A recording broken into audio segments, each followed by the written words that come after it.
Doctor साहब, हमारे देश में अन्न तो सबको खाना है और अन्न का निर्भरता जो है वो केवल चावल और गेहूं पे है। रोटी सबको खानी है।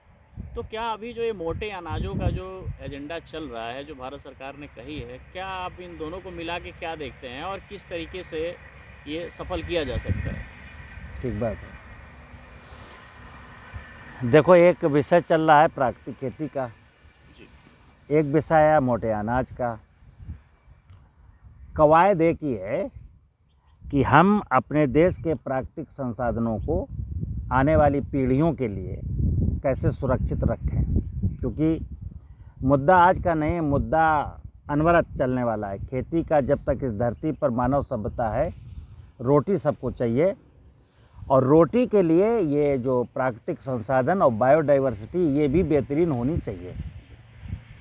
तो अभी जैसे प्राकृतिक खेती की ओर आह्वान है कि प्राकृतिक खेती, और अगर हम मोटे अनाज की ओर नहीं लौटे तो प्राकृतिक खेती अधूरी है। कारण कि आप चावल का एरिया बढ़ाएंगे, गेहूं का एरिया बढ़ाएंगे, और धान, बारिश हमारे देश में कम होने लगी।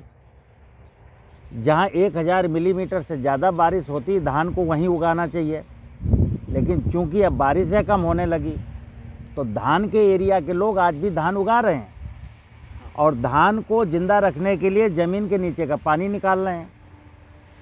तो हम खरीफ सीजन में भी धान की सिंचाई के लिए खरीफ का पानी, ज़मीन का पानी निकालते हैं, और रबी में उसी एरिया के लोग गेहूं बोते हैं, फिर ज़मीन का पानी निकालते हैं। तो प्राकृतिक खेती का मतलब है कि प्राकृतिक संसाधनों का संरक्षण और बायोडाइवर्सिटी का संवर्धन, जैव विविधता का संवर्धन। धान गेहूं की क्रॉपिंग पैटर्न में एक चूक हो रही है, वो ये कि हम पानी का दोहन निरंतर बढ़ाते जा रहे हैं। तो ये प्राकृतिक खेती का हिस्सा नहीं हो सकता। तो अब जैसे माननीय प्रधानमंत्री जी ने मोटे अनाज की खेती की बात कही है, तो ये सनातन काल में, देखिए मैं फिर बताऊं कि आज के ठीक 60 साल पहले हमारे देश का अधिकांश आबादी अधिकांश समय में ये ज्वार, बाजरा और मक्का की रोटी खाती थी। मोटा अनाज उसको इसलिए कहा गया है क्योंकि मोटा है, रफ एंड टफ है, सुपाच्य है, उसमें फाइबर ज़्यादा है, उसमें प्रोटीन ज़्यादा है, ठीक है ना। मोटा अनाज खा करके व्यक्ति स्वस्थ रह सकता है, लेकिन चूंकि गेहूं की रोटी प्यारी बहुत लगती है, इसलिए धीरे धीरे जब से गेहूं आया लोग गेहूं की रोटी पर डिपेंड होते गए। तो मोटा अनाज प्राकृतिक खेती के साथ ऐसे माने कि चोली दामन का साथ है प्राकृतिक खेती। अगर हम चाहते हैं देश में लोग प्राकृतिक खेती आए, प्राकृतिक संसाधनों का संरक्षण हो, तो मुझे खरीफ के सीजन में मोटे अनाज की खेती को बढ़ावा देना पड़ेगा। मोटे अनाज की खेती के देखिए फायदे।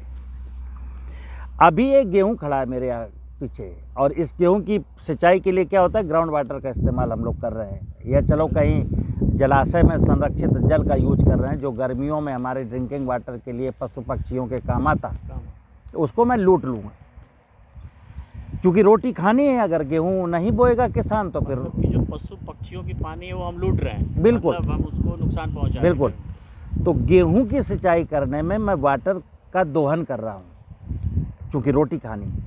अगर थोड़ा सा माइंड सेट करें लोग कि हम अपने रोटी में मोटे अनाज को शामिल करेंगे 50%, एक टाइम ज्वार बाजरा, एक टाइम गेहूं, तो क्या है, हमको फिर ज्वार बाजरा की खेती करनी पड़ेगी। और ज्वार बाजरा की खेती कब होगी, खरीफ में। खरीफ में आप देखिए कि जैसे इस गेहूं को मैं पानी भी ज़मीन से निकाल के दे रहा हूं और इसको ग्रोथ के लिए यूरिया भी दे रहा हूं। तो जैसे आदरणीय मोदी जी बार बार कहते हैं, यूरिया बहुत खतरनाक है, यूरिया आने वाली पीढ़ियों को बर्बाद कर देगी। यूरिया के अंश माँ के दूध में, भैंस के दूध में, सब जगह है।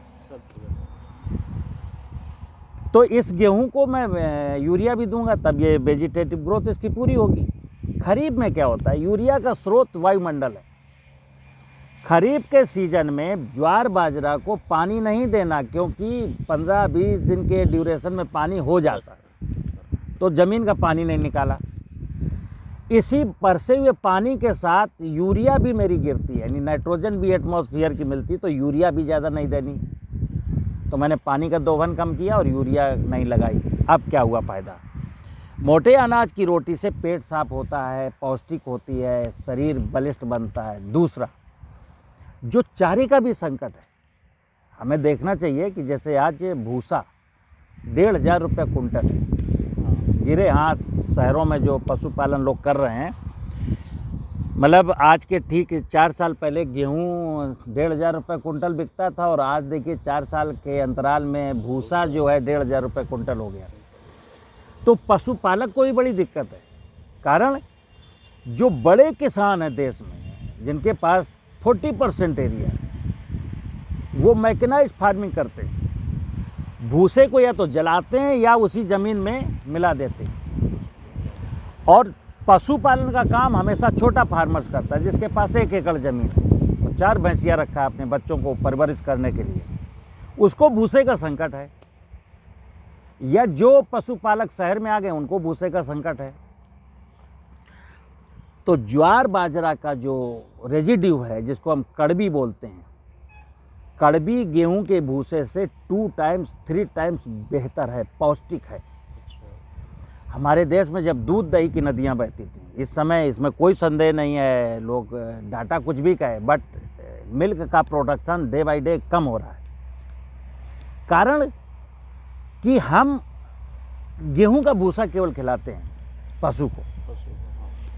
गेहूं के भूसे की जगह अगर ज्वार बाजरा की कड़बी जाती है ना, रिप्लेस होती है, उसमें मिठास है और वो पौष्टिक है। पशु चाव से खाता है और उसका दुग्ध उत्पादन भी बढ़ता है। तो प्राकृतिक खेती में अगर हमने मोटे अनाज को सम्मिलित नहीं किया, तो ये समझ लीजिए अभी मैं प्राकृतिक खेती को ठीक से समझ नहीं पा रहा हूँ।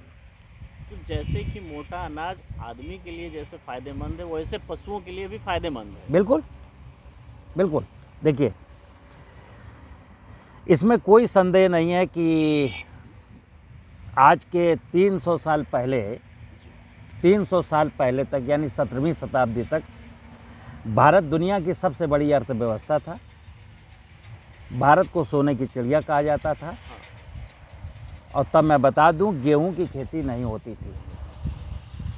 हमारे देश का में भोजन 2 ही थे, रोटी के नाम पर 2 चीज़ें थीं, या तो ज्वार बाजरा मक्का था, या फिर बिजरा की रोटी थी, यानी जौ और चना की मिक्स रोटी।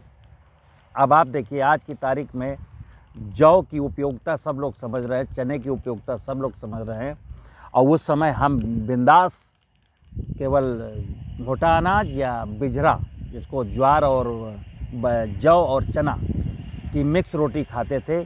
सबके पेट साफ होते थे, किसी को बीपी शुगर नहीं होता था, सारे लोग स्वस्थ थे, कोई किसी भी प्रकार की कोई बीमारी नहीं थी। ठीक है ना। और प्राकृतिक संसाधनों का इसमें दोहन भी नहीं था। तो आज 2 चीज़ें लाश कर रहे हैं। एक, प्राकृतिक संसाधनों का दोहन कर रहे हैं आधुनिक कृषि प्रणाली में। दूसरा, अपने शरीर को भी खराब कर रहे हैं।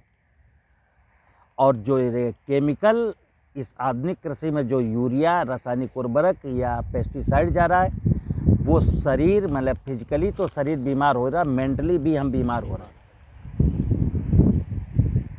बहुत ही अच्छी जानकारी आपने। बनकर